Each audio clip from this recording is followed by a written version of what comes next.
മാത്രം ഉണ്ടായിരിക്കട്ടെ. നമ്മളിന്ന് ചിന്തിക്കാൻ പോകുന്നത് ലൂക്കോസിന്റെ സുവിശേഷം 10-ാം അധ്യായം 17 മുതൽ 20 വരെയുള്ള വാക്യങ്ങളിൽ നിന്നാണ്. 17-ാമത്തെ വാക്യത്തിൽ എഴുതിയിരിക്കുന്ന ഇങ്ങനെയാണ്: ആ 70 പേർ സന്തോഷത്തോടെ മടങ്ങി വന്നു, കർത്താവേ, നിന്റെ നാമത്തിൽ ഭൂതങ്ങളും ഞങ്ങൾക്ക് കീഴടങ്ങുന്നു എന്ന് പറഞ്ഞു. 18-ാമത്തെ വാക്യത്തിൽ അവൻ അവരോട്, സാത്താൻ മിന്നൽ പോലെ ആകാശത്ത് വീഴുന്നത് ഞാൻ കണ്ടു. 19-ാമത്തെ വാക്യത്തിൽ പാമ്പുകളെയും തേളുകളെയും ശത്രുവിന്റെ സകല ബലത്തെയും ചവിട്ടുവാൻ ഞാൻ നിങ്ങൾക്ക് അധികാരം തരുന്നു, ഒന്നും നിങ്ങൾക്ക് ഒരിക്കലും ഒരു ദോഷവും വരുത്തുകയില്ല. 20-ാമത്തെ വാക്യത്തിൽ, എങ്കിലും ഭൂതങ്ങൾ നിങ്ങൾക്ക് കീഴടങ്ങുന്നതിനല്ല, നിങ്ങളുടെ പേര് സ്വർഗത്തിൽ എഴുതിയിരിക്കുന്നതിൽ തന്നെ സന്തോഷിപ്പീൻ എന്ന് അവിടെ എഴുതിയിരിക്കുന്നു.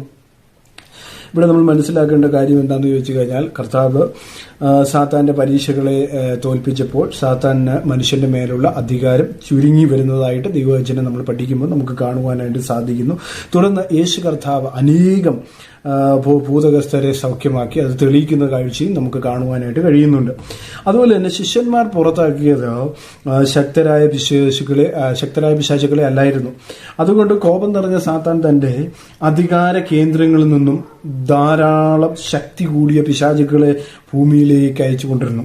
എന്നാൽ അത് കർത്താവ് കണ്ടത് എങ്ങനെയാണ്? മിന്നൽ ഭൂമിയിലേക്ക് ഇറങ്ങുന്നത് പോലെ ആയിരുന്നു എന്നുള്ള കാര്യമാണ്. അതാണ് 18-ാമത്തെ വാക്യത്തിൽ വായിച്ചത്. അവൻ അവരോട്, സാത്താൻ മിന്നൽ പോലെ ആകാശത്തുനിന്ന് വീഴുന്നത് ഞാൻ കണ്ടു എന്ന് അവിടെ എഴുതിയിരിക്കുന്നത്. അതുപോലെ തന്നെ സാത്താൻ ഭൂമിയിലെയും ആകാശത്തിലെയും അധികാരിയാണ്. എഫെസ്യർക്ക് എഴുതിയ ലേഖനം 2-ാം അധ്യായം 2-ാം വാക്യം വായിക്കുമ്പോൾ നമുക്കത് കാണുവാൻ കഴിയുന്നുണ്ട്. എഫെസ്യർക്ക് എഴുതിയ ലേഖനം 2-ാം അധ്യായം 2-ാം വാക്യം, അവയിൽ നിങ്ങൾ മുമ്പേ ഈ ലോകത്തിന്റെ കാലഗതിയെയും ആകാശത്തിലെ അധികാരത്തിലും അനുസരണക്കേടിന്റെ മക്കളിൽ ഇപ്പോൾ വ്യാപരിക്കുന്ന ആത്മാവിനും അധിപതിയായവനെയും അനുസരിച്ച് നടന്നു എന്ന് അവിടെ എഴുതിയിരിക്കുന്നു, നമുക്ക് കാണുവാനായിട്ട് സാധിക്കുന്നു. അവയിൽ നിങ്ങൾ മുമ്പേ, അതായത് ഈ ലോകത്തിന്റെ കാലഗതികളെ, അപ്പോൾ ഈ ലോകത്തിന്റെ കാലഗതികളെ പിശാച് നിയന്ത്രിച്ചിരുന്ന ഒരു കാലത്ത്. അതുപോലെ തന്നെ ആകാശത്തിലെ അധികാരത്തിലും പിശാച് ഉണ്ടായിരുന്നു. അതുപോലെ തന്നെ അനുസരണക്കേടിന്റെ മക്കളിൽ ഇപ്പോൾ വ്യാപരിച്ചു കൊണ്ടിരിക്കുന്ന ആത്മാവിനും, അതായത് അനുസരണക്കേട് ചെയ്യുന്നവരുടെ ആത്മാവിൽ എന്താണ് ഈ പിശാച് എന്ത് ചെയ്യുന്നുണ്ട്? വ്യാപരിക്കുന്നുണ്ട്. അതുപോലെ തന്നെ അതിന് അധിപതിയായിട്ട് നമ്മൾ എന്ത് ചെയ്തു? ആ അധിപതിയെ നമ്മൾ എന്ത് ചെയ്തു? അനുസരിച്ച് നടന്നു എന്നുള്ളതാണ് ഈ ദൈവവചനം നമ്മളോട് പറയുന്നത്.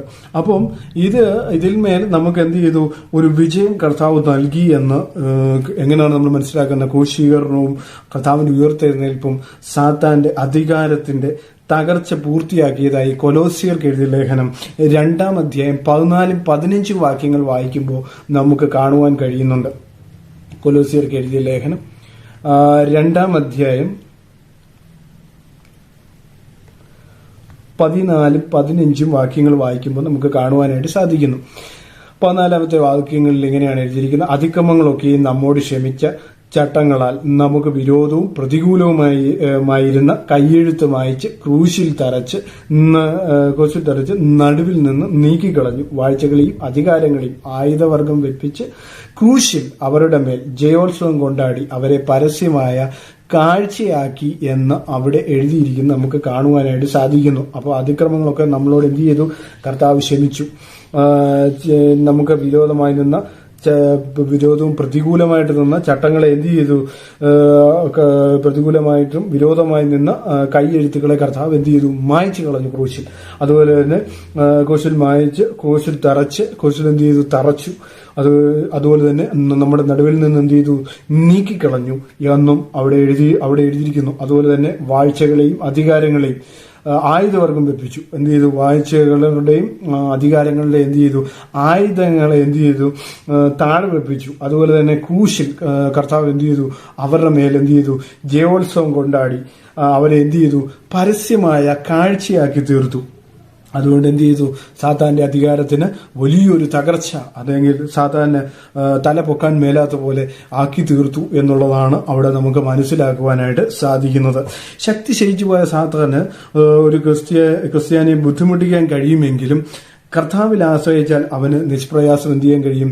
സാത്താനെ തോൽപ്പിക്കാൻ കഴിയും എന്നുള്ളതാണ് നമുക്ക് വചനങ്ങളിലൂടെ നമുക്ക് മനസ്സിലാക്കുവാനായിട്ട് സാധിക്കുന്നത്. റോമർക്ക് എഴുതിയ ലേഖനം 16-ാം അധ്യായം 20-ാമത്തെ വാക്യം വായിക്കുമ്പോൾ നമുക്കത് കാണുവാനായിട്ട് സാധിക്കുന്നുണ്ട്.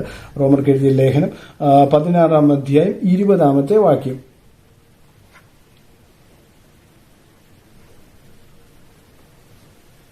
സമാധാനത്തിന്റെ ദൈവമോ വേഗത്തിൽ സാത്താനും നിങ്ങളുടെ കാൽ കീഴെ ചതച്ചുകളയും. നമ്മുടെ കർത്താവ് യേശുക്രിസ്തുവിന്റെ കൃപ നിങ്ങളോടുകൂടെ ഇരിക്കുമാറാകട്ടെ എന്ന് അവിടെ എഴുതിയിരിക്കുന്നു. സമാധാനത്തിന്റെ ദൈവമോ വേഗത്തിൽ എന്ത് ചെയ്യും? നമ്മൾ കർത്താവിനോട് അപേക്ഷിക്കുമ്പോൾ എന്താണ് സംഭവിക്കുന്നത്? സമാധാനത്തിന്റെ ദൈവം എന്ത് ചെയ്യും? സാത്താൻ എന്ത് ചെയ്യും? നമ്മുടെ കാൽ കീഴിൽ ചതച്ചു കളയുമെന്ന് അവിടെ എഴുതിയിരിക്കുകയാണ്. ഈ ദിവസങ്ങളിൽ നമുക്ക് കർത്താവിന്റെ കൃപയിൽ ആശ്രയിച്ച് സാത്താന്റെ മേൽ നമുക്ക് വിജയിക്കാം എന്നുള്ളതാണ് ഈ വചനത്തിലൂടെ നമുക്ക് മനസ്സിലാക്കുവാനായിട്ട് സാധിക്കുന്നത്. അതുപോലെ തന്നെ അതിന്റെ 20-ാമത്തെ വാക്യത്തിൽ ഇങ്ങനെ എഴുതിയിരിക്കുന്നു, എങ്കിലും ഭൂതങ്ങൾ നിങ്ങൾക്ക് കീഴടങ്ങുന്നതിലല്ല, നിങ്ങളുടെ പേര് സ്വർഗത്തിൽ എഴുതിയിരിക്കുന്നതിൽ തന്നെ സന്തോഷിപ്പി എന്നാണ് പറയുന്നത്. അപ്പൊ കർത്താവ് എന്താണ് പറഞ്ഞത്? ഭൂതങ്ങളെ കീഴടക്കുന്നതിലല്ല നിങ്ങൾ സന്തോഷിക്കേണ്ടത്, നിങ്ങളുടെ പേര് സ്വർഗത്തിൽ എഴുതിയിരിക്കുന്നതിൽ സന്തോഷിപ്പിൻ എന്ന കാര്യമാണ് കർത്താവ് പറയുന്നത്. അപ്പോൾ നമ്മുടെ ഭൂതങ്ങളെ കീഴടക്കുന്നത് വലിയ കാര്യമല്ല, കർത്താവിന്റെ സ്വർഗത്തിൽ നമ്മുടെ പേരുണ്ടോ എന്നുള്ളതാണ് പ്രധാനമായുള്ളത് എന്നാണ് കർത്താവ് ഇവിടെ പറയുന്നത്. ഈ വചനങ്ങളാൽ ദൈവം നിങ്ങളെ ധാരാളമായി സമൃദ്ധിയായും അനുഗ്രഹിക്കട്ടെ. ഈ വചനങ്ങൾ, ഈ വീഡിയോകളൊക്കെ നിങ്ങൾ കാണുവാൻ താല്പര്യപ്പെടുന്നെങ്കിൽ, അല്ലെങ്കിൽ ഇത് വീണ്ടും കാണുവാൻ ആഗ്രഹിക്കുന്നെങ്കിൽ, നിങ്ങൾ ഇതിന്റെ താഴെയുള്ള ലൈക്ക് ബട്ടണും അതുപോലെ തന്നെ സബ്സ്ക്രൈബ് ബട്ടണും അമർത്തുക. ഈ വചനങ്ങളാൽ ദൈവം നിങ്ങളെ ധാരാളമായി സമൃദ്ധിയായി അനുഗ്രഹിക്കട്ടെ. God bless you.